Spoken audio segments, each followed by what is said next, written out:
Trump's comments about Harris' race kicks off a new yet familiar chapter in the 2024 presidential campaign. Meet the new Donald Trump, same as the old Donald Trump. The former president's rant about likely Democratic nominee Kamala Harris' racial identity, headlined by false and offensive claims the first black woman elected vice president happened to turn black only recently, as an act of political expedience, kicked off a fresh yet disturbingly familiar chapter in this increasingly bitter presidential campaign. Not 3 weeks ago, Trump and some hopeful allies suggested that his narrow escape from a would-be assassin's bullet would set about a renaissance in the 78-year-old's worldview. In his scripted remarks at the Republican convention a few days later, Trump declared, "The discord and division in our society must be healed." That high-minded rhetoric lasted a few minutes, ditching the teleprompter and diving back into his typical fare. The GOP nominee delivered a historically long and often petty acceptance speech. Wednesday's interview-turned-confrontation with reporters at a convention of black journalists in Chicago made perfectly clear that nothing has changed.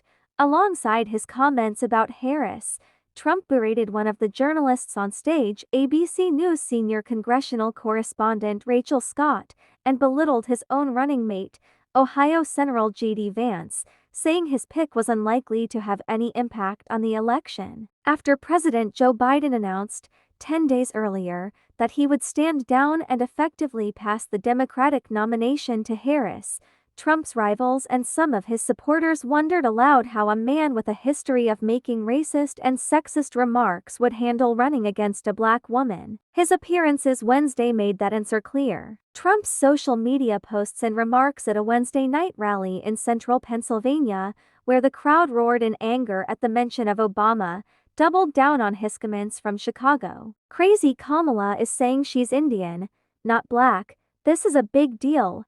Stone cold phony. She uses everybody, including her racial identity," Trump wrote on Truth Social. Alina Habba, a Trump lawyer who introduced him in Harrisburg, gave another unsavory taste of what's to come. "Unlike you, Kamala," she said, boisterously mispronouncing the vice president's name, "I know who my roots are and where I come from." The questions for the coming days and weeks are more fraught. What will Trump, a leader of the racist birther conspiracy movement against former President Barack Obama and someone who saw very fine people among the neo-Nazis and white supremacists who marched on Charlottesville, Virginia, in 2017 say or do if Harris maintains or even accelerates the momentum driving her candidacy? Harris, the daughter of a Jamaican father and an Indian mother who was raised in Oakland and attended a historically black university, would be the first woman of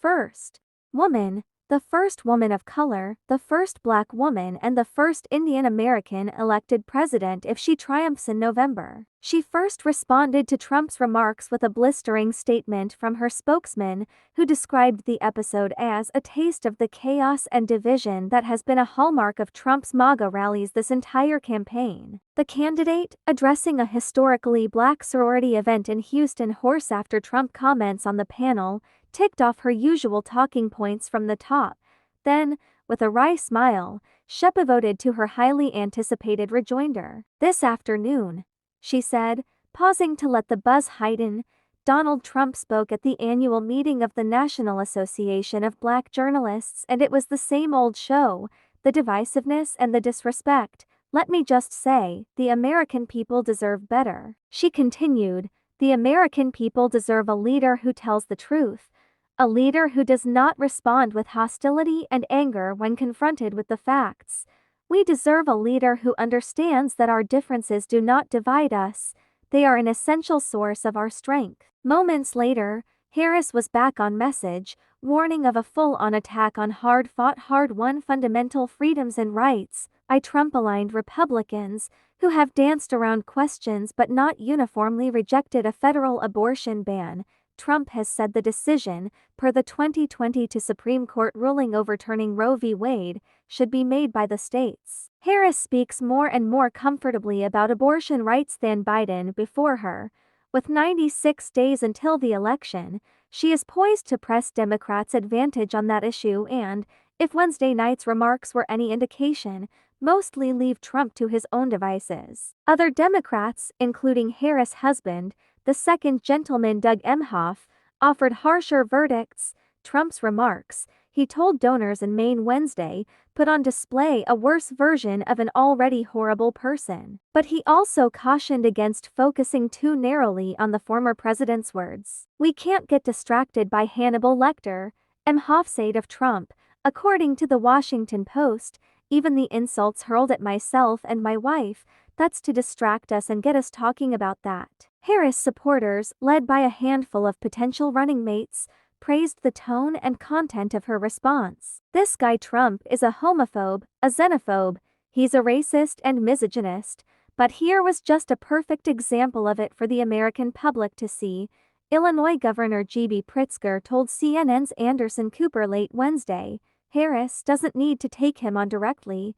The rest of us can see it for ourselves and we're going to talk about it." Arizona Senator Mark Kelly, one of the leading contenders to be her vice presidential pick, told reporters on Capitol Hill that Trump's comments in Chicago were those of a desperate, scared old man who is, over the last week, especially, is having his butt kicked by an experienced prosecutor. "He's done this before, he's not going to change," Kelly said of Trump. "Pretty obvious to me why he's doing this." Meanwhile, Vance, less than 2 weeks after officially becoming the GOP vice presidential nominee, defended his new boss, telling supporters at a rally in Arizona that Harris is a phony who caters to whatever audience is in front of her. "President Trump showed up and took some tough questions at the NABJ event," Vance said.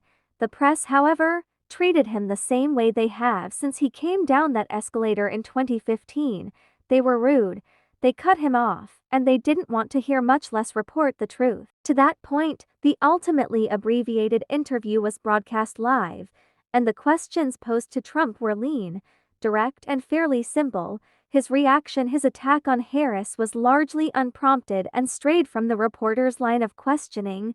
Trump went where he went by choice, on his own. Like Vance, Trump-friendly Republicans on Capitol Hill blamed the media. Asked for his take, Florida Senator Marco Rubio held up a screenshot of an Associated Press article headlined, "California's Kamala Harris becomes first Indian American as senator," before insisting he's heard Harris identify multiple times as Indian American, not as black. "I don't care what someone's background is," Rubio added. "I care about the fact that she's a leftist." Others, while stopping short of condemning Trump's lie, sought to nudge him in a similar direction. North Dakota Senator Kevin Cramer took a different tack, dismissing Trump's remarks as satire, but also suggesting it was not wise politically to raise the issue. "It was President Biden who referenced her racial identity when he nominated her," Cramer said.